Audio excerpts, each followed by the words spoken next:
खुलुमबाय लोगोफोर, आं दिनै दोंसे खन्थाइ लानानै फैदों। खन्थाइनि मुं नों मिथियोना सना। खन्थाइखौ लिरदों सोमखोर बर' आरो खन्थाइखौ आवरायदों जावलिया सिमां। फैदो बिदिब्ला बिथांनि खन्थाइखौ खोनासंलांदिनि। नों मिथियोना सना, नों मिथियोना सना, आं नोंनि थाखाय बेसे फाग्ला।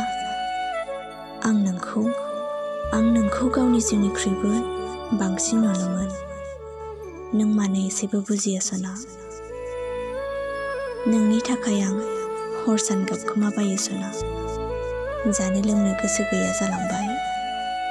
नों आंखौ एसेबो गोसोखाङा नामा सना। नोंदि एसे अन्थाइ बिखा आं मिथियामोन।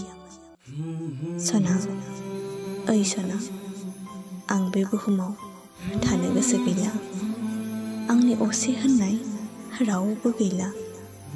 आंनि जिउ सोलेर आलाय सिलाय जालांबाय सना। दा आं जौजोंसो लोगोसै।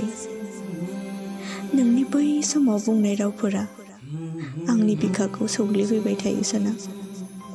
गोरबोनि थैया बेसेन गैयि जाना मेगननि मोदै महर लाना बोहैलांगोन सना। एसेनोसै, गोजोन्थों। खन्थाइखौ मोजां मोनदोंब्ला लाइक, शेयार आरो कमेन्ट खालामदो। लोगोसे जोंनि जावलिया सिमां इउटुब चेनेलखौ साबस्क्राइब खालामनो दाबाव। आरो फेसबुकआव नायदोंब्ला जावलिया सिमां फेसबुक पेजखौ लाइक खालामनो दाबाव। गोजोन्थों।